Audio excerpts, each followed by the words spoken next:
This is Earth. You live here on this planet somewhere, and everything that you've ever known is located right here. But just how small exactly is Earth when compared to the scale of the entire universe? Let's start by zooming out to where we can see our nearest cosmic neighbor, the Moon. You may think that the Moon is very close to Earth since it dominates our night skies, but in reality the Moon isn't this close to our planet, it's actually about this far away, 384,400 kilometers away from you right now. Oh my god, 250,000 miles basically. You would think that the Moon looks so big when you look at it from Earth, you would never expect it to be that far. I think it's to do with how the sun hits on it and everything, isn't it? Must be. I don't know how it works, but that is insane. It's crazy. It's mad. Because we can't see the Eiffel Tower from here. It's it's different because this is in the sky, so it's different. On average, you could fit 30 entire Earths in between this distance, and if you somehow were able to drive a car at a constant 100 kilometers per hour speed, it would take you about 160 days to drive the entire distance. Despite this incredible distance, however, 12 humans have actually set foot here, representing the furthest away that any individual human has ever been away from the Earth, and one of humanity's greatest achievements.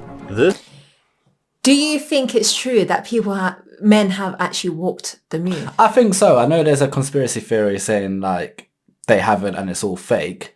But I think with the technology and SpaceX and stuff, I think it's actually happened, in my opinion. So if they have walked the Moon, are they still doing it currently, or? I think they're sending rockets up there still, and they're doing like NASA projects and stuff.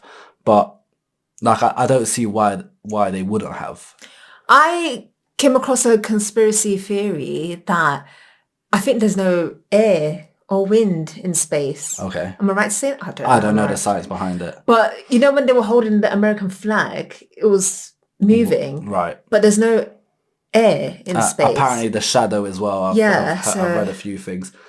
Let me know what you guys think. I'm curious. I want to go to the Moon. I want to go there. That should be our next trip. That's it.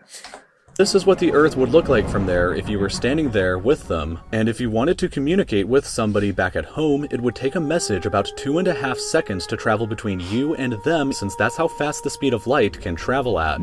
This is a photo that was taken on Mars, and that tiny dot that you see there is Earth as seen from the Martian surface. On average, Mars is an incredible 225 million kilometers away from Earth, but that distance can be as high as 401 million kilometers. That means that whenever humanity finally gets around to landing a human on the planet, that person will be 986 times further away from Earth than the astronauts who landed on the Moon were. In addition, the time delay for sending a message from Mars back to Earth isn't just 2.5 seconds, it's actually more like 20 minutes each direction, which would render instant communication in the event of an emergency impossible. I think that's quite impressive though. 20 minutes to get a text from Mars to the Earth is actually still pretty good. Bear in mind how far it is as well. I think that's a result, that one. If we zoom out even further away, we can find the Voyager 1 space probe, which is the furthest away man-made object from Earth. It is currently located 138 AUs from the Earth, AU meaning astronomical unit, which is the distance between the Earth and the Sun, which means that Voyager 1 is 138 times further away from us than the Sun is. At some point on its long voyage, Voyager 1 turned its camera around and took this photograph. It may not look like much at first, but in my opinion, this is the greatest single photograph ever taken in all of human history. This tiny, pale blue dot is Earth, and I don't think that anybody has ever said something as amazing about this as Carl Sagan when he said, "If you look at it, you see a dot. That's here. That's home. That's us. On it, everyone you ever heard of, every human being who ever lived out their lives." Earth looks cute compared to the space. It's like Earth is a very small planet compared to other planets. Yeah. We're very small. There's planets way bigger than Earth. Yeah. Like, we are nothing. That's why it baffles me when people aren't open to the mindset of there's like, you know, more life than human life. Like, I find it crazy to not think when we're that small in space. Bear in mind how many universes and galaxies there are as well. I don't even include You're telling me there's no other existence. Some people are like, nope, we don't. Maybe not humans, but there's definitely other forms. Other races. Or... I believe in aliens. Yeah, and aliens, all aliens meet. So aliens is a man-made word for something that's not human. Yeah. So they got their own races, their own things. I think it's in the hieroglyphs and the pyramids as well, no? Yeah. That the aliens helped them to build build the it. pyramids. Yeah. No, look, people are not open to it, but I think it's very naive to think humans is the only thing in space. I definitely saw a spaceship when I was parked at my mum's house. I think I was on the phone to you. You told me about that. It was just blowing out. That's definitely not a plane. The aggregate of all our joys and sufferings, thousands of confident religions, ideologies, and economic doctrines. Every hunter and every forager, every hero and coward, every creator and destroyer of civilizations, every king and every peasant, every young couple in love, every hopeful child, every mother and every father, every inventor and explorer, every teacher of morals, every corrupt politician, every superstar, every supreme leader, every saint and sinner in the history of our species lived there, on a mote of dust suspended in a sunbeam.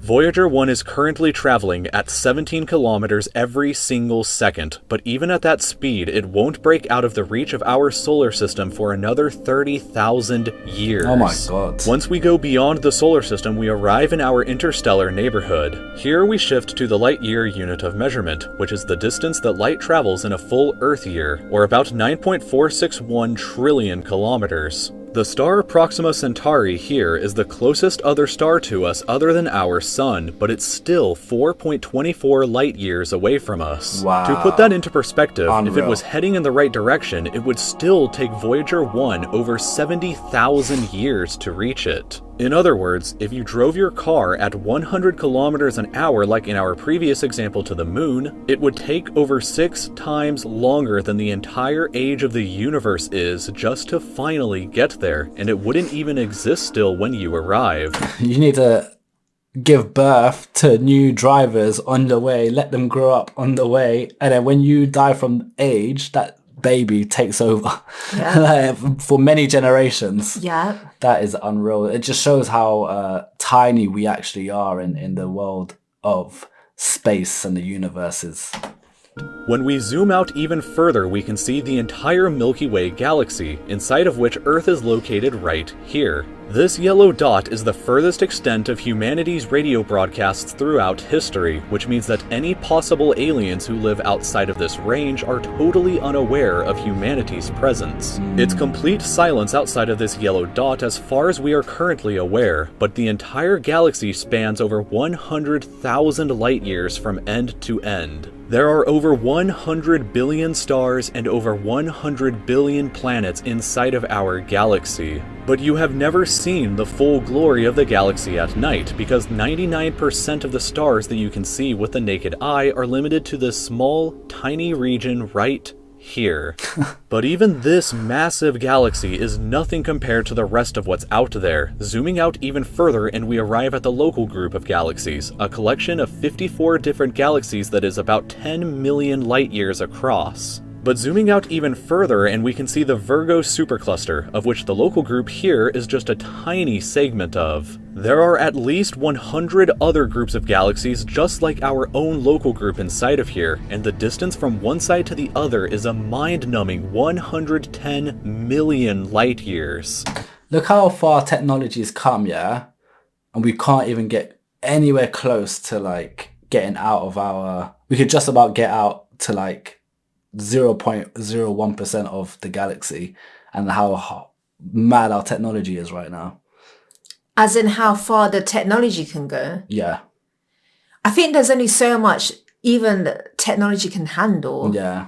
Because I'm assuming the atmosphere will be different from galaxy to galaxy and even outside the galaxy. And I think our scientists need to still figure out what's beyond where they are now. And but it's amazing how far it's come. yeah, we're lucky to even say we're able to do what we're doing now. But it's unreal how small we are. It's mad. But even the massive Virgo supercluster is nothing but a quiet and tiny lobe of the Great Laniakea supercluster, an enormous structure that is home to our galaxy as well as 100,000 other galaxies. The distance from one side to the other is 520 million light years, but from even there we can zoom out all the way to the entire observable universe and see that even the titanic Laniakea supercluster is just a tiny and insignificant part of everything. Oh my This God. is the observable universe, and it contains everything that we know of. It is home to at least 2 trillion different and individual galaxies, which together contain more stars than there are grains of sand on the entire Earth. The distance from Earth to any side of the observable universe is 46.5 billion light years, which means that the entire Wow. width is 93 billion light years across. What And he said with this observable universe, that's the maximum mankind know about. So there might even be way more beyond that that we don't even know about. And this is like unimaginable, like this stuff. And you're telling me there's not, humans are the only ones? Nah, don't be so naive, man. There's got to be so much other Yeah, life. there's definitely so other much form life. of life Yeah, so much. outside of this Earth. We're tiny, man. This is actually insane. I knew we were small, but I didn't realize it was this bad. Like when you really look at the numbers and stuff, it's mind blowing. Yeah. What's perhaps even more interesting, however, is what actually lies beyond the observable universe. That's what I was Keep saying. in mind Don't that know. the observable universe is all that we can currently see, and it's entirely possible that the rest of the universe outside of it is vastly larger and more fantastic than we can possibly ever imagine. We simply don't know what else is out there because the light from these incredibly distant places has not yet had enough time in the universe's history to reach us yet back on Earth. And the light from some places may never reach us at all. Because some parts of space very far away from Earth are expanding away from us faster than the speed of light, that means that the light from these places will never, in an infinite amount of time, reach Earth. Meaning that even if humanity is eternal and exists forever, there will still be an unknown number of places in the universe that we will never know about or ever see. So, it is very likely that as unbelievably enormous as it seems, the observable universe is just a tiny slice of what we can currently see of the entire universe. According to the theory of cosmic inflation that was proposed by Dr. Alan Guth, if it is assumed that cosmic inflation began at 10 to the negative 37th of a second after the Big Bang, and with the assumption that the size of the universe before inflation began was equal to its age times the speed of light, then this would seem to suggest that at the present day, the entire universe is 150 sextillion times larger than the observable universe. I didn't even know sextillion was a thing. Neither did I. Is that beyond trillions? Must be. Or is that further down? Like, is it the next one from trillion or is sextillion beyond that? I 'Cause think it's probably beyond that. beyond, so not the next one from trillion, Yeah. further down. Yeah. Must be in it. Mad.